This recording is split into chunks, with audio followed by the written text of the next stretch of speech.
Para mitra sadaya, alhamdulillah. Sababaraha dinten para sababaraha waktos mangjaya ngadongeng nuju judulna nyaeta Karaman di Karang Kamulyan. Ayeuna dugi kana waktosna urang pamitan.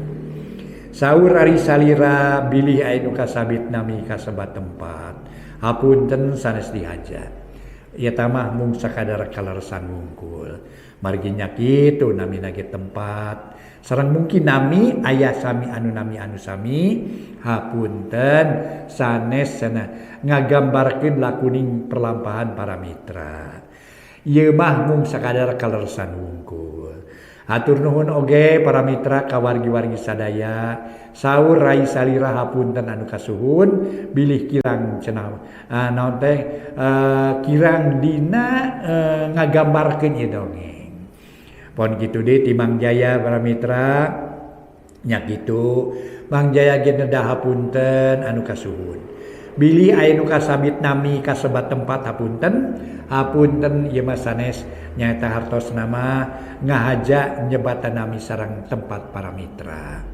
Atuh Mang Jaya ngahaturkeun rebu nuhun laksa ketika bingahan ulah kirang-kirang nyapunten dina kakirangan sareng kalepatanana. Mangga urang pungkas we dongeng nu judulna Karaman di Karang Kamulyan karangan Rai Salira. Rai Salira sareng Mang Jaya ngahaturkeun nuhun bade pamitan dina ieu dongeng. Billahi taufik wal hidayah. Wassalamualaikum warahmatullahi wabarakatuh.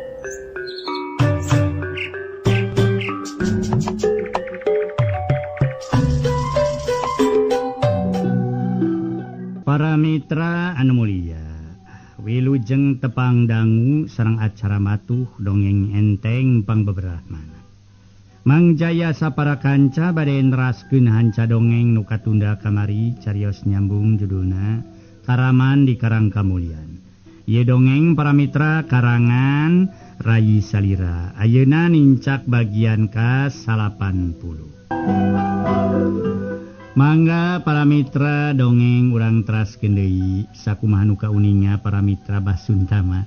Ayeuna para wargi sadaya nyaeta kadatanganku mamaku Arya Diparangin. Kitu nya mangga urang teraskeun. Puguh Basuntama pohara ambekna haok nyentak bari tutunjuk.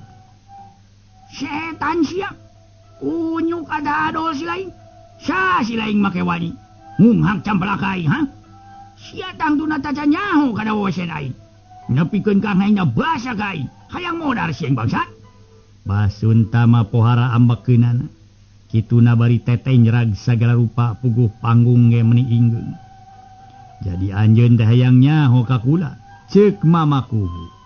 Beres nyarita kitu porosot mamakubu muka iket tuluy nyabut janggot jeung kumis palsu. Kebeg Basuntama ngarenyag sabab apal pisan. Sakaligus teu ngarti lantaran apan ceuk kayakinan mah Ki Diparangin teh geus paragat nyawana. Diparangin? Geuning sia hirup kene. Ari panyana aing mah sia teh geus dihakan ku cacing. Goreng teh hirup kene geuning. Anjeun tangtu heran sabab kula aya keneh di kieu. Mamaku mencerong ka Basuntama. Ayeuna ngahaja kula datang pikeun ngarebut hak kula. Nyatana ngarebut dayeuh nu direbut ku anjeun. Kula menta kalawan kasadaran sangkan anjeun daek ningalkeun ieu dayeuh tanpa aya kaributan. Buru-buru Suntama, geura tinggalkeun ieu dayeuh sabab teu pantes jadi tempat cicing anjeun jeung anak buah anjeun. Ceuk mamakubu mencerong ka Basuntama. Kumaha atuh Basuntama? Basuntama seuring ngagagak. Kubabarina keur sia nyarita. Aya paribasa bibir teu diwengkul eta teu tulangan Diparangin. Ieu daya geus jadi milik kula, geus jadi hak kula. Lain kula nu kudu nyingkah tapi sia nu kudu nyingkah. Sabab geus eueuh hak deui sia cicing di tempat. Basuntama haok polotot. Buru-buru lepaskeun anak lewat. Si Jabun, lamun teu tan wani sia bakal poe ieu tulus modar sia Diparangin. Cek Basuntama pinuh ku nafsu nu ngagugudug ka mamakubu Arya Diparangin. Suntama, kula menta kalawan pinuh kasadaran ka anjeun. Geura taringalkeun ieu dayeuh sabab anjeun jeung anak buah anjeun geus taya hak deui cicing di ieu tempat. Mama kubu malikan deui ucapan tadi. Kurang ajar sia diparangi. Sugan hayang modar sia teh ha? Geus kumaha ningung hak campelaka kula sagala rupa. Basun Tama tugenah ku ngadenge caritaan mama kubu. Ayo maju sia diparangi. Pecahkeun heula dada kula ieu. Lamun sia hayang ngarebut deui ka kawasan. Hayo sia diparangin. Pok nanang tang bari nepak dan. Teu jadi masalah Suntama. Kaula bakal nyaluyuan lamun memang eta kahayang Andika. Hayo Suntama pikeun kula moal nolak deui. Sabab ieu ngarupakeun ajen pikeun kula. Mamaku kawas nu kagok asong tuluy malik nang tangka nya eta hari ka babak Suntama. Akhirna dua jawara kahote geus teu bisa disingkahan deui.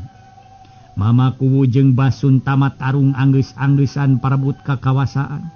Rong heap ka eta tempat daratang Suntara dibarengan kuma Astini jeung Imas Prihatin Mangsoyi.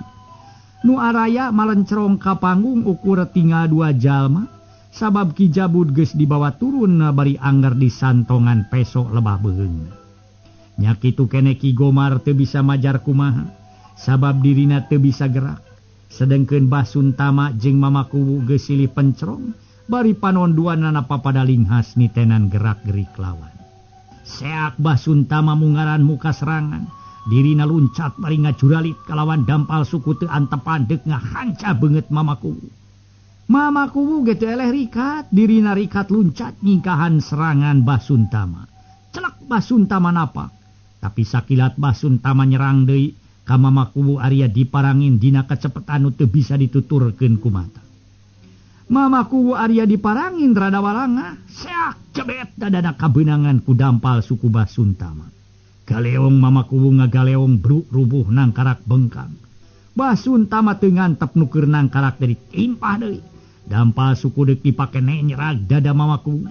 Untung Mama Kuwu rikat sakilat ngagorentelkeun awakna. Brah, dampal suku Suntama nobros panggung. Sabab Suntama ngagunakeun tanaga sagemblengna.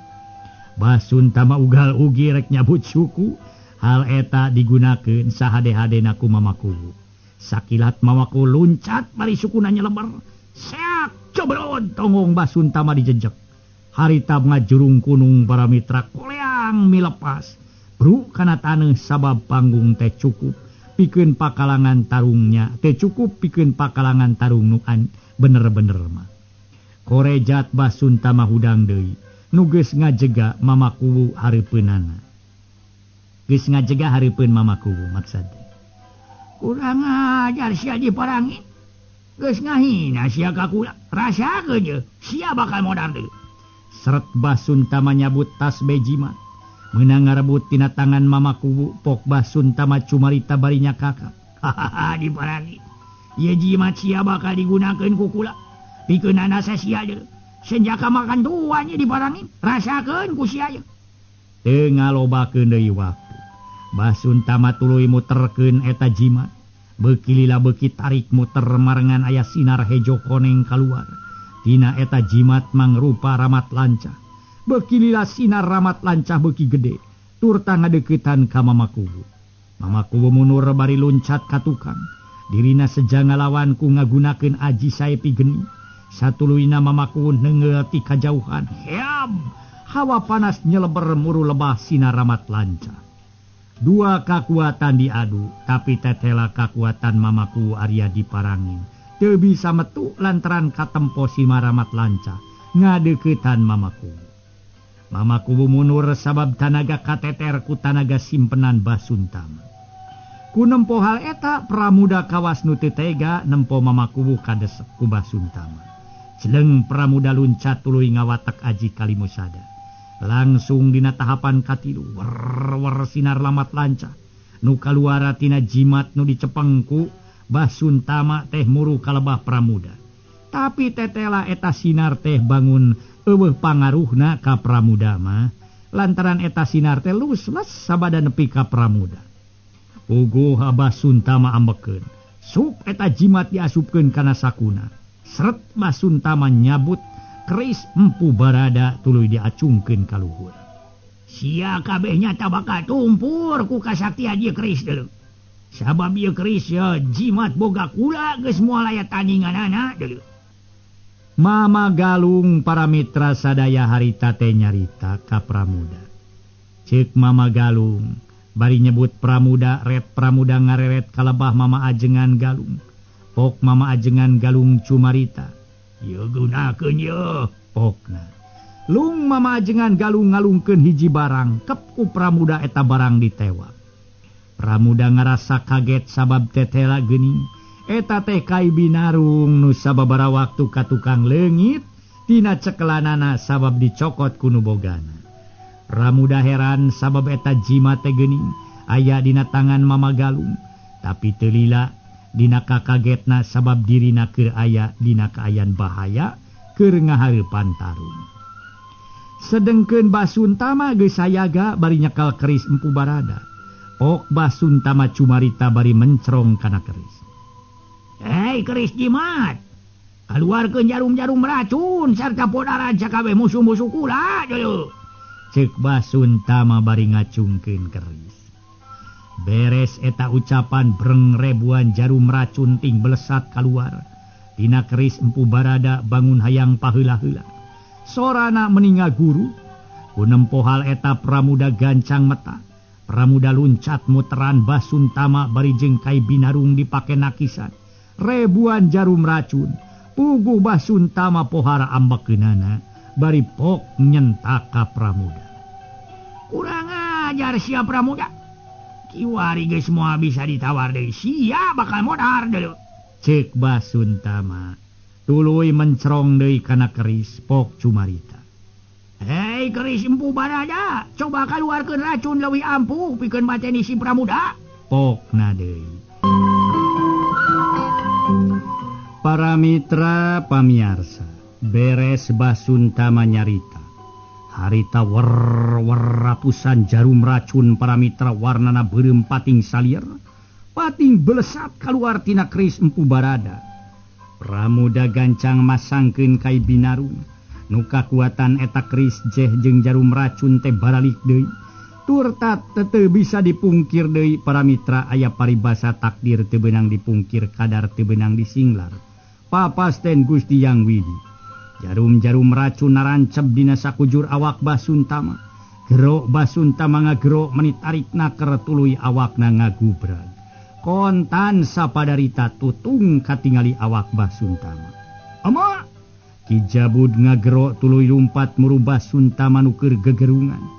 Gabrug Ki Jabud teh nu memang geus dilepaskeun teh ngarangkul awak Basuntama. ama, Ya kuring ama, aduh, ama ulah ninggalkeun. Ama kudu hirup pabarengan jeung uing. Ceuk Ki Jabud ngagulang gaper Basuntama. Bari jeung ti era-era Ki Jabud ceuri kahaukan. Tapi kawasna Basuntama geus tepi kana titis tulisna. Teu mangku ke tekung silila kulahek sirah Basuntama ngulahek. Nanakeun Basuntama geus maot. Cerit Ki Jabud ngajerit bari ngarangkulan layon bapana. Ki Jabud sasamat nu jadi bapa bari ngarangkulan layon. Ret atuh Ki Jabud ka Pramuda anu ting jarega tukangeun dirina. Aok si Jabud nyentak bari nangtung. kurang ajar sia Pramuda. Sia kudu tanggung jawab kana perbuatan sia. Wah, aing bakal dipodaran sia deuleu. Sabab geus ngaraheutan aing masih ingat. Ngaran aing si Jabud. Jago di muka poeng nu teh tani. Ki Jabud molotot ka Pramuda. Anjeun teh deuk bebela kanu jadi bapa Jabud. Pek wae arek bebela mah deuk kumaha karep anika ayeuna. Cik Pramuda tenang nakeran bari mencrong ka Ki Jabud. Wah, sia kabeh bakal dipodaran ku aing. Sabab geus kumaha wani mateni bapa aing deuleu. Aing salaku nu jadi anakna bakal bebela kanu jadi bapa. Masih inget ngaran aing si Jabud. Jago di muka poleng nu taya tading deuleu. Cek si Jabud.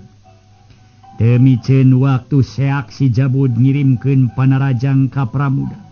Teuneulana meningeussi. Da puguh geus apal sahari Pramuda.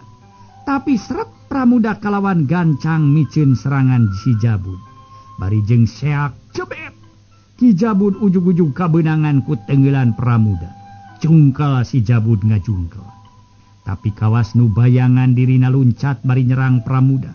Bari hatena ngarasa panas.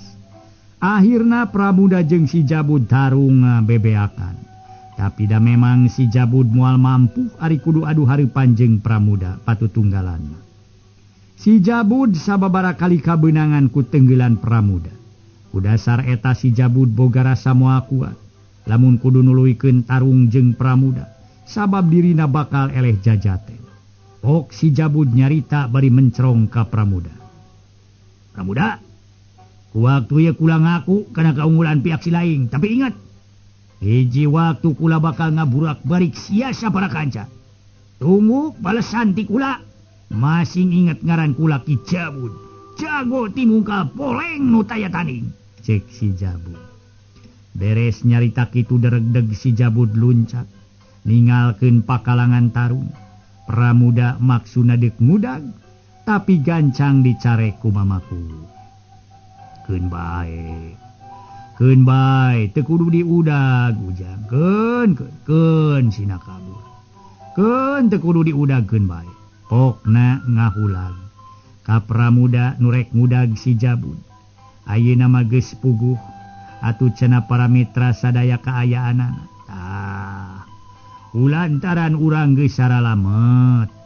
Yu ayeuna urang pula sara layon ki Suntama. Sabab najan kumaha oge. Suntama teh kudu dipulasara. Eta mah ngarupakeun kawajiban urang nu masih keneh hariru.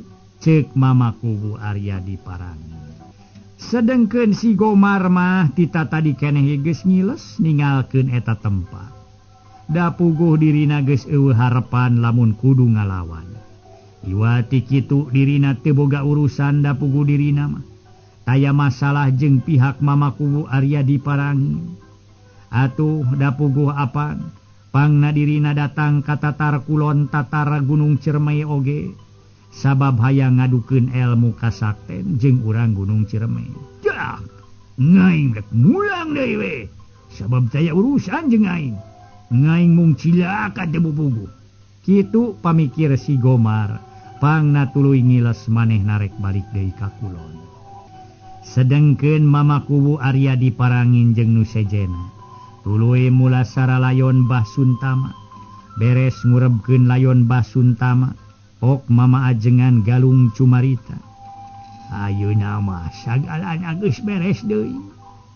Atuh mama teh moal lila sabab kudu nganterkeun deui Ki Kai Binarung kana tempatna. Sabab ieu Kai Binarung teh tacan mutlak jadi milik hidup Pramuda. Sabab aya pasyaratan kudu dicumponan ku hidup.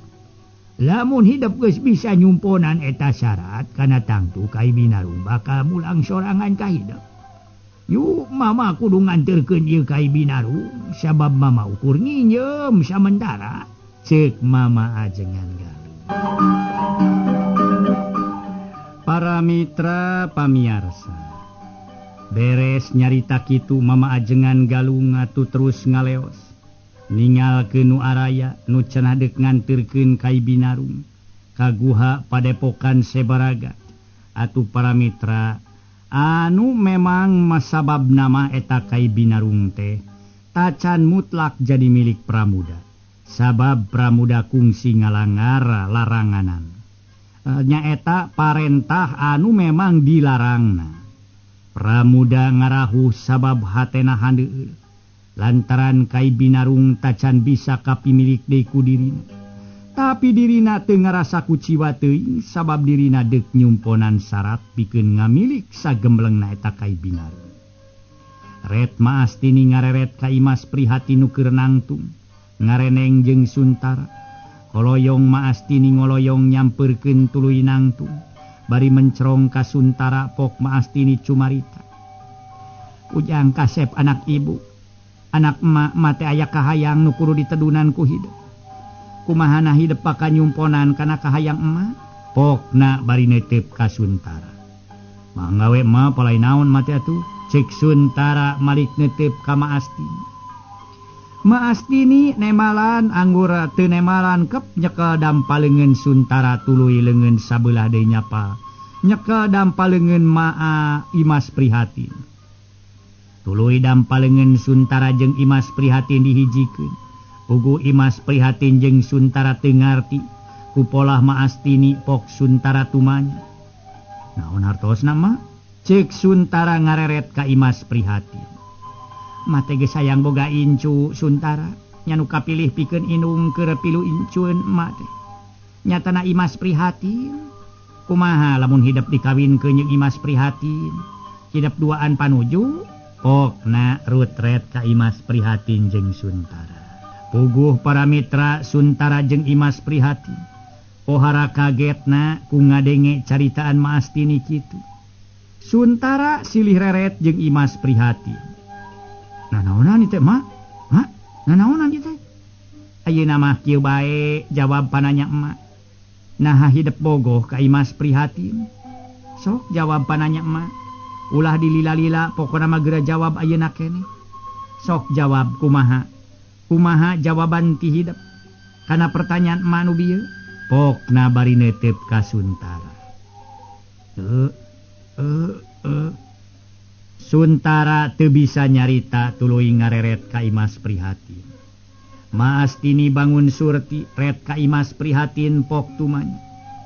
Ayeuna tinggal hidup geulis Imas nah hidup bogoh henteu ka Suntara anak emak. Pokna bari neuteup ka Imas Prihatin.